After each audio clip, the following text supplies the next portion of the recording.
The live TV, सच सबसे आगे। नमस्कार, द लाइव टीवी आप देख रहे हैं। आपके साथ मैं हूं आदित्य कुमार। हमास और इजराइल जंग में हर दिन एक नया मोड़ निकलकर सामने आ जाता है। कभी यह बात निकलकर सामने आती है कि अमेरिका ने वीटो लगा दिया है, अमेरिका नहीं चाहता है कि युद्ध विराम हो हमास और इजराइल के बीच। तो कभी यह खबर सामने आ जाती है कि अमेरिका ही कह रहा है कि अब दोनों जो युद्ध हो रहे हैं हमास और इजराइल के बीच, ये बंद हो जाना चाहिए। 15 दिनों का वक्त इजराइल को दिया जा रहा है। ये समझ से परे है। और जिस तरह की चीज़ें फील्ड पर दिखाई दे रही हैं, जो ज़मीनी अटैक दिखाई दे रहा है, जो हमास के लड़ाके इजराइल के IDF जो सेना है उससे लड़ रहे हैं, वहाँ पर लगातार हमास के द्वारा इजराइल को पटकड़ी दी जा रही है। कुछ खबरें हमारे पास है। बिसरा अब्रेस ने एक ट्वीट किया है कि वीडियो शायद कुछ लोगों ने देखा हो। दरअसल इस वीडियो में उन्होंने जानकारी देने की कोशिश की है कि इस वीडियो में किस तरीके से 2 दिनों के अंदर ही 100 से ज़्यादा IDF के जवानों को मार गिराया गया हमास के द्वारा। शुरुआत से ही लगातार हम ये खबर बताते चले आ रहे हैं कि हमास के लड़ाकों के आगे, चाहे वो अल कसम ब्रिगेड हो या अल कुद्स ब्रिगेड हो, उन ब्रिगेडों के आगे IDF के जवान टिक नहीं पा रहे। एक वीडियो बहुत पहले शुरुआत में वायरल हुआ था, जिस वीडियो में एक IDF का जवान जो है वो इतना डर गया था, इतना भय व्याप्त हो गया था उसके अंदर कि वो पेशाब कर रहा था। आप समझिए, वो अपनी पैंट में पेशाब कर दे रहा था हमास के लड़ाकों को देखकर।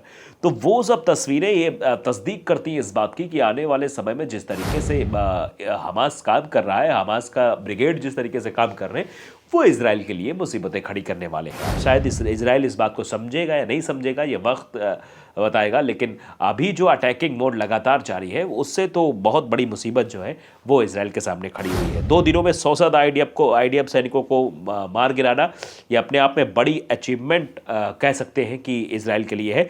और जो युद्ध लगातार चल रहा है, इस युद्ध की अगर हम उन पहलुओं पर नज़र डालने की कोशिश करें जो शायद छिपी हुई हैं, जो शायद किसी को नहीं मालूम है, उन पर अगर हम चर्चा करने की कोशिश करें या उन पर हम गौर करने की कोशिश करें कि आखिरकार हमास और इजराइल का जो युद्ध है वो कहाँ तक चलने वाला है, क्या कुछ चीज़ें उसमें होने वाली हैं। तो अभी देखिए, ये अपडेट हमारे सामने है, अमर उजाला पर ये अपडेट है। इसमें साफ तौर पर चीज़ें लिखी गई हैं और अपडेट दिया जा रहा है कि देखिए, Israel Hamas war update. Iran ने दी धमकी, गाज़ा में युद्ध नहीं रुका तो पूरे क्षेत्र में होगा विस्फोट। ये बातें भी कही जा रही हैं, पूरे क्षेत्र में विस्फोट की बात कही जा रही है। आप देखेंगे, दूसरा आपको हम ये गूगल पर सर्च दिखा रहे हैं, जब इजराइल और हमास युद्ध आप सर्च करेंगे तो पहली खबर यही आती है। दूसरी VP न्यूज़ की आती है कि इजराइल हमास वॉर, गाज़ा में युद्ध विराम के प्रस्ताव पर US ने किया वीटो। हमास ने कहा फिलिस्तीनियों, मतलब वो कहा था हमास ने, साहब वो मैंने खबर आपको पहले बताई थी, 3 दिन पुरानी खबर दिखाई जा रही है, फिर 1 दिन पुरानी। हमास के हमले मारे गए इजरायली सेना के 5 जवान, 250 आतंकी ठिकानों को IDF ने किया नस्तनाबूद। ये खबर भी हम आपको बता चुके हैं। दरअसल जो खबरें हैं वो किस तरीके से आपके बीच आ रही हैं, कैसे आप तक पहुंचाई जा रही हैं, ये समझना जानना भी ज़रूरी है। उनकी सच्चाई कितनी है, क्या वो जो बताई जा रही है वो सिर्फ इजराइल के हवाले से बताई जा रही हैं। हमने लगातार आपको दिखाया कि इसमें कितना नुकसान इजराइल को हो रहा है। लगातार इजराइल के ठिकानों पर हमले किए जा रहे हैं, इजराइल के जो IDF के जवान हैं उनको मार कर गिराया जा रहा है। और जो चीज़ें हो रही, देखिए ताज़ा खबर हम आपको बता रहे हैं, लाल सागर की मिसाइलें बरसा रहे हूती विद्रोही, भारत के लिए बड़ा खतरा, क्या ईरान करेगा मदद? ये सवाल भी अब उठने लगा है। हूती विद्रोहियों ने हमले में भारत इजरायली समुद्री व्यापार के लिए नया खतरा पैदा कर दिया है। यानी इजराइल के खिलाफ हूती समुदाय तो काम कर ही रहा है, आप जानते ही हैं। इस तरह से हिजबुल्लाह हो गया, हूती हो गया, यमन का जो है, और इधर अगर बात करें तो हमास तो युद्ध पहले से ही कर रहा है। हूती विद्रोही हर एक उस जहाज को निशाना बना रहे हैं जो किसी भी तरह से इजराइल से संबंधित है। उन्होंने नॉर्वे के एक जहाज को गलत सूचना पर निशाना बनाया कि वो इजराइल को तेल सप्लाई कर रहा है और उसको निशाना बना लिया। यमन में सक्रिय हूती जो है संगठन, लाल सागर में इजराइल से किसी भी तरह का संबंध रखने वाले जहाज़ों पर लगातार हमले कर रहा है।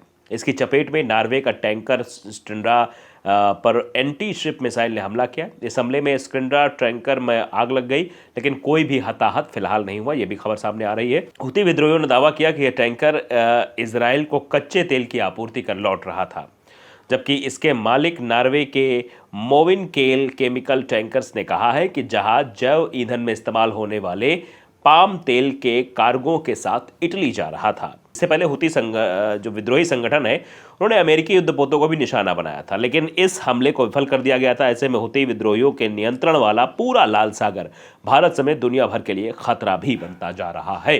हुती विद्रोही किसी भी जहाज को इजराइल से जुड़ा बताकर उस पर हमला करने से बिल्कुल परहेज नहीं कर रहे। यानी अगर इजराइल से किसी भी प्रकार का संबंध होता है तो इतना गुस्सा हुती विद्रोहियों के अंदर है कि वो उस जहाज को ही नेस्तनाबूद कर देते हैं। हुती विद्रोहियों के पास सैकड़ों की संख्या में एंटी शिप मिसाइलें हैं जो किसी युद्धपोत को भी निशाना बना सकती हैं। ऐसे में इन मिसाइलों के आगे आम टैंकर या कार्गो पोत कुछ नहीं कर सकते हैं। हुती विद्रोहियों ने कसम खाई कि जब तक इजराइल गाजा पट्टी में भोजन और चिकित्सा सहायता के प्रवेश की अनुमति नहीं देता तब तक वे इजरायली बंदरगाहों की ओर जाने वाले जहाज़ों को रोकना जारी रखेंगे, इसी तौर पर कहा गया है। एक अमेरिकी अधिकारी ने रॉयटर्स को बताया भी है कि टैंकर स्टिंड्रा पर हमला लाल सागर और अदन की खाड़ी को जोड़ने वाले बाब अल मदम्ब जल डमरूत मध्य से लगभग 60 समुद्री मील यानी 111 किलोमीटर उत्तर में लगभग 2100 जीएमटी पर हुआ। एक दूसरे अमेरिकी अधिकारी ने कहा कि हमले कुछ घंटों बाद स्टिंड्रा अपनी शक्ति के तहत आगे बढ़ने में सक्षम थी।